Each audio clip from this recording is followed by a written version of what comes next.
Welcome to the Celebrity Gourmet Podcast, where we feature top bakery and specialty food entrepreneurs from around the world and share stories and tips on how to create a successful life in the baking world.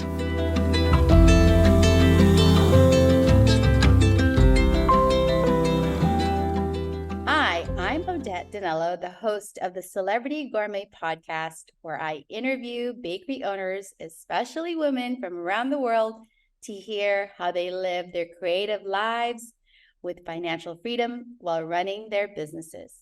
I want to encourage you to go back and check out past episodes. I interviewed Olga Sagan, CEO of Seattle's beloved Piroshki, and learn about her brilliant pandemic pivot.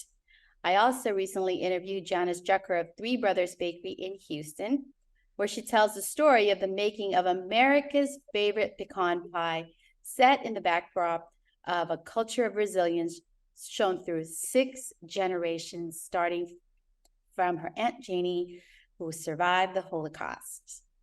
I have here Amie Smith of AMIE Bakery, founder and owner of the cutest and most popular bakery in Cape Cod, Massachusetts. Amie started off as a writer and decided to attend pastry class in the Institute of Culinary Education. From there, her passion for baking was born, and Cape Cod was gifted with the most charming bakery where you and your loved ones can enjoy deliciously made from scratch, savory and sweet bakery products. Today's episode is brought to you by Celebrity Gourmet Ventures, Celebrity Cake Studio, and Dragonfly Cakes, my family-owned and operated specialty bakery in Tacoma, Washington, in the beautiful Pacific Northwest. At Celebrity Gourmet, we have been baking joy into all of your artistically designed cakes and desserts for over 25 years. We are proud to work with a vibrant team of cake designers and bakers who help you celebrate the sweet moments of your lives.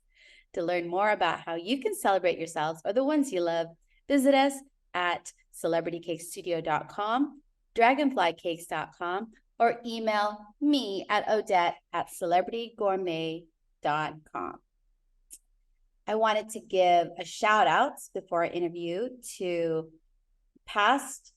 my friends, mutual friends, who have also been interviewed in this podcast: Patty Stovall of Patty Cakes in Arkansas, and Bronwyn Weber of Bronwyn Cakes in Dallas, Texas. They both introduced me to Amie last, June, Amie? Yes. When we attended the International Dairy Deli Bakery Show in Anaheim. Right. So, how are you, Amie? Thank you so much. I'm great. I'm so great. Thank you for having me. So I wanted to just tell our listeners who can't see the video, but Amie is standing in front of her bakery, virtually standing in front of her bakery. Super cute, adorable Cape Cod cute bakery in white trim, and so cute. Amie, can you tell us the story of how you got started in the bakery industry? Sure. So I spent most of my career in high tech, and I was running my own marketing communications company. And usually when there's a downturn in the economy, people outsource to my company, which was Wordsmith Inc. And in 2008, that had changed, and I wasn't getting any calls or any projects. It was a very strange time. I had to do a layoff and was trying to think what I should do with my time. It was very frustrating, very depressing. And I hadn't ever been in that position before, because usually in a downturn, I would be much, much busier from the outsourcing. So I had taken some recreational classes at the Institute of Culinary Education in New York City, where I was living. And they always had this professional pastry program in their newsletter. And I just always would go by it, and go, oh, that would be so cool. But I never had any time. So now I had all the time in the world, so to speak, and I decided to enroll. And I attended the classes, and honestly, it was just a revelation. It was like, I love this more than I ever thought I would, even though I had baked when I was younger, but it wasn't something that was ever present through all the years that I went to college and then was working in high tech. It was just sort of one of those things that people were reminding me about later when I was in pastry school. They said, "Oh, you were always baking something." And I was like, "Oh, I guess I was." And my dad was a baker before I was born, and he quit because of the hours. And he used to make this batch of cookies, like a baker size batch, once a year. We would go to the supermarket and buy tons of ingredients and make this giant batch. And I have a great photo of us making this giant batch of cookies. And he took me to his friend's bakery one day, and I watched the production. And that has just been something that's been indelible on my brain. And when I look around in my bakery today, I still remember that day. When I go into other operations and see people in the production room, I'm just like always taken back to that time. So, in a very strange way, this has kind of always been part of my life. And I knew when I was in pastry school that I wanted to open a bakery. That was the end goal. I had to do this, I had to get it out of my system. I couldn't just bake something and then be happy with that and, be like, well, who's going to eat all this? I wanted to share that, and I wanted to share my passion for it.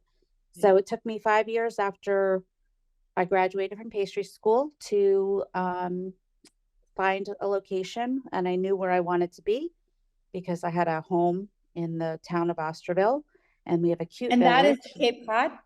Yes. So Osterville is a village on Cape Cod in the town of Barnstable. And I had a second home here, and I knew that we needed a bakery, and I knew that it would be the perfect fit here. And it just took a while to find a spot, and Is I it the same finally building? opened. The Pardon? one you're standing with? Is that your first location? No, no. I opened in a very, very tiny location in a very old building, and that was in 2014.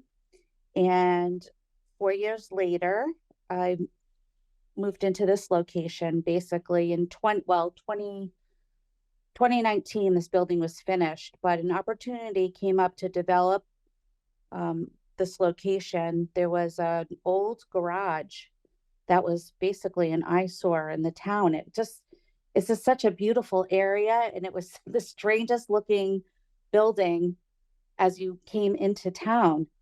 And I used to pass it and go, that would be the perfect spot for my bakery. Honestly, I did for years and years. I would drive by, and a realtor had told me that the water department owned the building. So I thought it wasn't even a possibility because it was, government owned basically. So the next thing I knew, years later, there was a for sale sign out front, and I almost, hit the brakes. And then I just started to take a look at it and review the possibilities, and I That was still can't believe it. 2019? So 2017 is when I found the building up for sale, and then it took till June 2019 to open the doors. And in that time was all of the engineering, site testing, because it was an old gas station. Yeah, the Working with an environmental. architect. Yeah, to work with an architect. It was a very long process, and I just kind of used to joke during the process that I could have a third career in commercial development because I really got an education in developing a commercial spot. But it's really a dream come true, and we have a state-of-the-art facility, and I designed everything inside and out, and I'm very proud of it. It looks amazing. So Thank you. you designed the whole building. What was that process like? Did you have any environmental mitigation that happened? Well, fortunately, the tanks that were underground had been long since removed. So all of the engineering tests came back, and it just had to figure out and, get recommendations. Who do you hire to do the testing? Then, where do you submit things? The architect was able to drive the process with the town and file everything we needed. My builder has done other work for me, built my house. He outfitted the last shop, which I had gutted. And, we've had a long-term relationship in terms of projects. So I knew I wanted him to build the building. He's really a residential builder, but I was like, you can do this. You know me. I know your style. I know it's going to be quality. Yeah. And when you go in and you see the finished work, it's really actually higher quality than you would probably find in just a generic commercial building. But It does. I'm It looks very, beautiful. thank you, very detail oriented. So a lot of little things matter. And I hear that feedback a lot when people come in about the amount of detail that's been considered inside and out. And I saw that on Google Maps, actually. I could see. Mm-hmm. I've never visited your bakery because we just met, but I Mm-hmm. can't wait to see it. I would love to go on a video tour and maybe post it as a Oh, of for course. this, I can do that. I will right? do that for you. Absolutely. Yes. So what's your customer base like? Is it seasonal? I know Cape Cod is like a vacation spot, isn't it? Or is there Mm-hmm. like residents Well, there? it is a definitely a tourist destination, but we're a year-round community and we have a lot of support from the local community. There are a lot of people that are on Cape full time, and we get a lot of regulars that are here all year long. So obviously in the off season it's slower, but we offer classes, and that's been a great draw. So in the winter time when the Cape is kind of dead, for the most part, you're not going to the beach, right?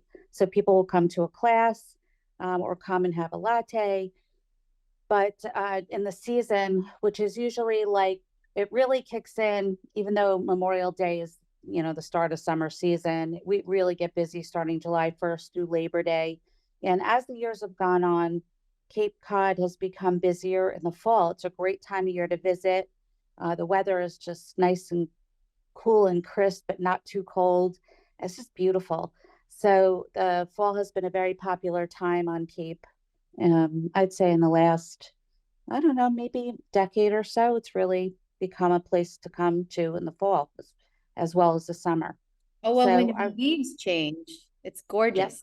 yeah, it's beautiful. It's beautiful. So, we're busy year round, but obviously in the winter time when all the tourists are gone and it's day to day, it's just slower, but we plan for that. And in the summertime, I always put a little reserve fund so that we can Yeah. get through the winter. And that's how I manage the business in the slower time. And plus, we do the classes for extra revenue. I like the whole plan, the strategy of having the strategy for bakeries located in a tourist area that's seasonal. Mm-hmm. It's a bit different than, let's say, in the smack in the middle of Chicago or Mm-hmm. Seattle or New York City, because there's walk-in traffic every day. But then when you Right. have, it's a bit of a, I mean, for me, because I'm in the wedding business, it's like feast or famine sometimes, Mm-hmm. like busy. So you have to save money Right. during when things are flush for the lean time. Right. So now, Absolutely. and one way you do it is through classes. So what kind of classes do you offer? So we do sweet and savory classes. We have a pasta class, the pasta making class. So everybody makes pasta. And then afterwards, we sit down and have a pasta dinner with garlic bread, salad. Oh my It's God. really fun. Everybody loves it. We have a full liquor license, so you can have wine or cocktails. And we do a chicken class, so you can make chicken 3 different ways. It's called chicken trifecta. And we're always adding savory classes. Yesterday, I did a breakfast is served kids class. So we made a few breakfast items, and that was fun. And then we do all the traditional kind of baking classes with pies, cookies, cakes, decorating. We have a turkey cupcakes every November that sells out. Everybody makes turkey cupcakes. It's so cute. So we do a lot of themed things, and we have a cookie decorator that works out of our bakery, and she does cookie decorating classes. Those are phenomenal. We get a lot of those sold out, and folks leave with cookies that are professionally decorated. It's amazing. Trying to think what else for classes, breads, donuts, all the And you baking have categories. You have different people teaching the class, or are you teaching it all? It depends. I teach some. I have a couple of chefs that teach some, and the cookie decorator teaches. We're always looking for other teachers to come in. We've had guest chefs come from Chicago. Gail Gand has taught at my bakery last season and this season. Laura Briscoe out of Arizona, also founder of Laura's Gourmet Granola, which is a phenomenal granola. Oh, what part of Arizona? She's based in Tempe. Okay, I'll have to, maybe you can. You'll have to talk to her. She's quite the entrepreneur as well. And she had a catering company and a cooking school, and she had the granola, and the granola is her business now that she's full on focused on. She's distributing nationwide, and her product is phenomenal. Not just because she's my friend, but truly great granola. And I'm selling it at the bakery. So anyway, Laura came to teach. Yeah, Chef Laura came to teach last year and this year. So, we have a variety of people teaching. That's great. And you also taught at Northeastern, right? Yes, I taught at Northeastern for 15 years, and I taught writing and editing classes. And my love for teaching and my love of baking kind of merged with the academy. I just love watching people have that aha moment or pick up a tip or technique and kind of demystify baking a little bit. So your school is called AMIE Academy. Right. Which I love, right? Amie Smith, AMIE Bakery, and AMIE Academy. I love it. So now we run it as a separate business. Oh, really? Is it in the same? Is it in the same? It's the same building, but for me, operationally, I keep the academy separate. Oh, good to know. Now, I have a question. Yes. What keeps your customers coming back to you? Because you have such good reviews and you have thank you. Well, I think it's a number of things. I feel like our service is very good and very friendly. I have a great team for which, you can't be successful without the people behind you. And then, of course, the quality of the food. We do, I would say, 98% scratch baking, which was always my mission. And if we bring in a product, it's usually something that's artisanal, somebody that's only focusing on, one product, that they do things the way we do things. And, we're not using any mixes. So, for example, all our cakes are from scratch, how you would do it in the kitchen. And I think people appreciate that. And we have really good sandwiches. We make all of our bread. So I think it's the quality of the food and the service that we provide that keeps people coming back. Plus, I like to change things up, and I like to have our staples, and then I have a lot of specials. We try to do other kind of event-based things, like we do tapas night, and we did a bourbon tasting. We've done a wine tasting. We try to keep things kind of unique and ever changing. Oh, so it becomes more of like a center for socialization for community. So it's a community space, really. Yes, I think so. And it looks homey. It looks so cute, and it's homey. Thank you. It looks like there's a deck on the roof.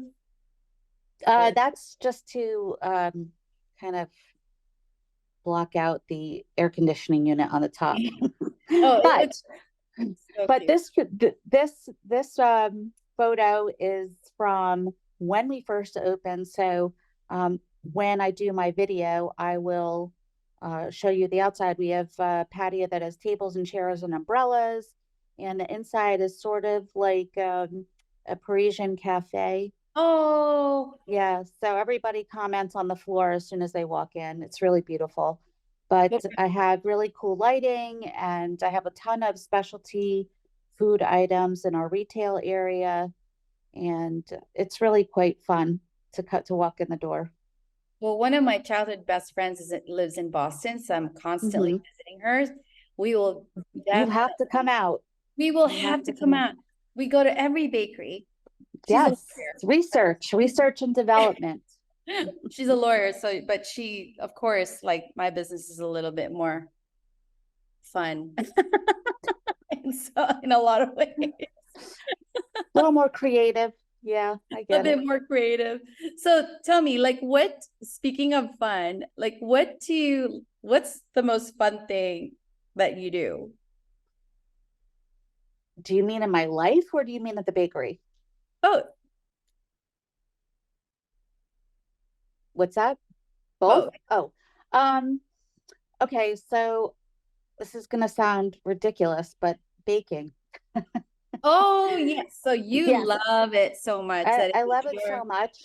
Yeah, I love it so much that I can never get enough of it. I'm obsessed. I literally am looking at food 24 hours a day online, having brainstorms about what can we do next, what can I make, tagging things, bookmarking things.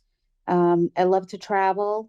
It's been tough, with COVID for everybody, but I used to travel a lot more and do food experiences and take classes all over the place. And I'm really excited. I have a trip coming up and I'll take some cooking classes. So I'm always trying to further my education. I do some online classes, which I'm not a big fan of the online classes per se, because I really like being in person, hands yes. on. But I have found a few platforms that are really great teaching resources. So even if I'm not actually making the product, I'm watching how it's done, I'm taking a lot of notes and getting a lot of tips. So that continuous learning is something that's always been a thrill for me. And I'm very curious about a lot of things. And I like to learn about new types of pastry and see how I can incorporate either a flavor or an aspect of that or recreate it and put my twist on something. So I'm always very happy as long as I'm creating. And I do like running a business. It's very difficult. It's very time consuming. It's the hardest thing I've ever done. But I like it. I like it enough to be consumed by it. I totally So get it. Yeah, I yeah. totally resonate because I Hmm. I know it seems like it's a lot of work. Like I started this podcast amongst Hmm. every other thing that I'm doing, but Right. I love it. And it's like I love learning about the Hmm. industry. I love going to places and looking at what people do. I love like, it's like, oh wow, that's a good flavor. It Hmm. becomes more of a hobby work. Right. Work. I mean, The what are research the and hard development. parts? Like, what are the Hmm. hard parts that you don't like about your business? Because you can't like every single thing. What's the things that you Now, I could tell you, I absolutely cannot stand the amount of things that break that need repair and addressing. There's a lot of administrative stuff that has to get done, which, every business requires that. But I used to say, or I still say, that this business, like I'm a very detail oriented person. I ran my other business easy. This business has it's like a hub and a spoke kind of system to me, where if you have a spoke, off of each spoke there are like 10 details. So this detail has 10 details, this detail has 10 more details. Like every detail has a web of details, and I'm able to juggle and multitask and manage them, but it can get overwhelming and it's a lot to manage. And I never knew how hard it was going to be. And I think that's one of the things that people kind of get caught off guard, because I certainly was, as a seasoned business person, but I still did not anticipate how much work and how hard it is to run a food business. There is so much to manage. And then you're managing a staff. This is certainly more people than I ever had at my other, how many people consulting do you job. have? I have about 30 people on my payroll, and that obviously goes down during the off season, but about 8 full timers So just all you, year long. or do you Hmm. have family that helps you? No, I don't have any family to help. Mm-mm. So you're the main go-to person. Hmm. Your role Right, is a CEO? right, right. Okay. The go-to Hmm. person where everything like just Hmm. goes up to. I get it. Yeah, I try to delegate. Every good leader tries to delegate, but I'm on top of everything, and I'm always making sure I'm not an absentee owner. I'm there virtually every day, and I'm always available by text, and I'm very in touch with my team. And I'm always watching around the kitchen. Even from my office, I can see what's going on. Just not as a micromanager, but just making sure that the processes are happening efficiently, and maybe sparking a couple of ideas to change something, maybe a flavor. If I just jump up and say, hey, why don't we try using X, Y, or Z with this? Or just because I'm there and I see what's going on, I might have an idea sparked in the moment, or I can just make sure that everything is happening the way it should be. So I like to be there, and I like the people I work with. So that's obviously Thanks. helpful. It's fun to be there. We all get along. We're like a good family, and I enjoy it. So how is like, I totally love it, that because it makes work life, especially complicated work life, easier. You like the people, Right. and problem solve with them. Mm-hmm. So when you're talking about the management of details, which I completely understand, do you have a system? Do you have like a software that you manage with? Do you have like a business system that you use, consultants that you use? Well, the first thing that came to my mind was my office. It looks like an explosion, and everybody always ribs me about it, but it's kind of funny because I could put my finger on anything in a heartbeat. And a funny story is that, like the other day, there's stuff everywhere, especially during the season. And somebody asked if I had a lighter because somebody out front they bought a candle, they wanted to light it. We've got the big blowtorch for our meringues.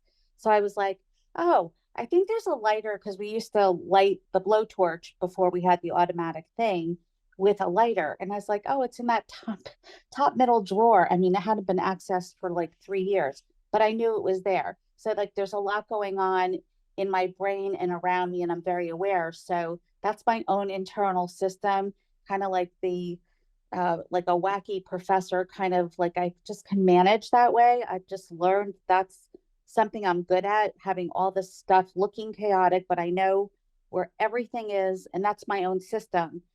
Then you have the tools that support the creation of things like, Constant Contact, Canva, Toast, which is our point of sale, using Excel, using Adobe InDesign. I keep a lot of files in there from my publishing days.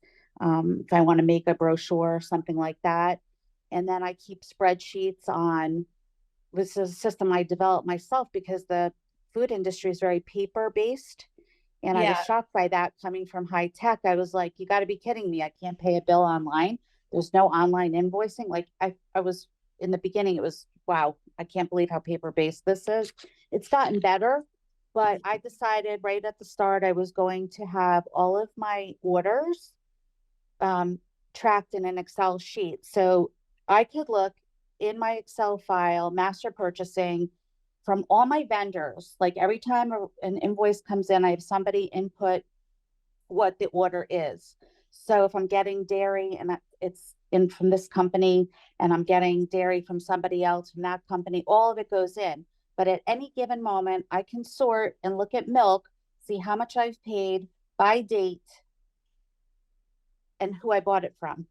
And then that way you can see how your pricing has changed, who's more competitive pricing wise. That's something that made sense to me, common sense, because I was like, I can't be looking through all these different binders of paper trying to compare what I'm paying for dairy, just as an example. Or if I need to look up, when did I last buy something, I can just go to the spreadsheet.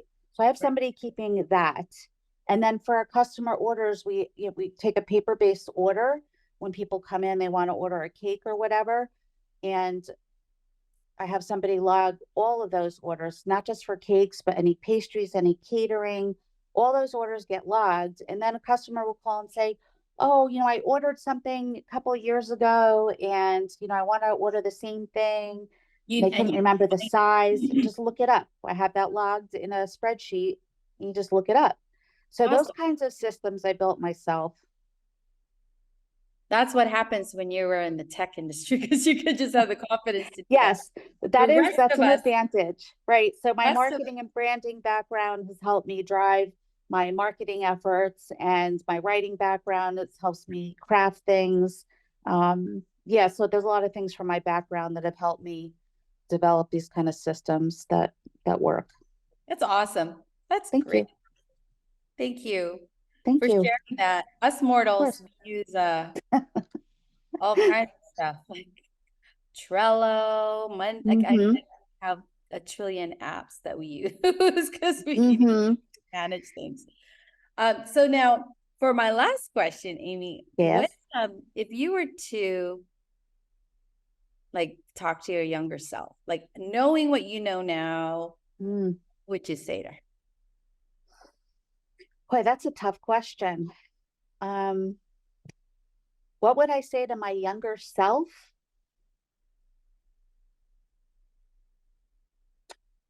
Well, I think that I would say you can do anything you set your mind to. I think when I was younger, I didn't have a lot of confidence, or as much as I do now, which has been built over time.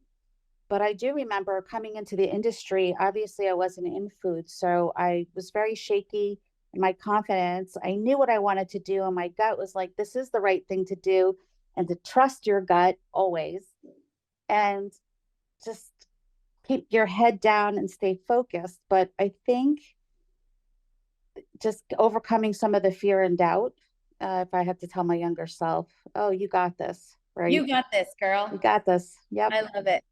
Well, Amie, thank you so much for being on this podcast, on the Celebrity Gourmet podcast. I'm so excited to know you, and I look forward to visiting you. And when you're in Tacoma, please come and visit my store. Absolutely. I'll look forward to that. Or I think you could probably find dragonfly cakes in your local markets, don't know, like Whole Foods. So we can support each other that way. You could just say, hey, Odette, I found your stuff. And then I will be on the lookout. That would be amazing. And I hope to see you in the next industry event. I hope so. Yes, maybe we'll see Tom Hanks together. Did we not see it? Did we see Tom Hanks? Did you see Tom Hanks? He was at the last show. Yes. I sat next to Patty while we were watching. That's how fun industry shows get. I know. I was just with her in Pittsburgh. Oh, yeah, for the tour. That must have been. Yeah, that was very interesting. Such a fun industry. It is a fun industry. And the people are so generous and so giving and inspiring. Yes, absolutely. We just help each other. Absolutely. Well, Amie, thank you so much. I'll talk to you soon. Okay, thank you. Appreciate the time. Thanks for listening to the Celebrity Gourmet Podcast. We'll see you again next time, and be sure to click subscribe to get future episodes.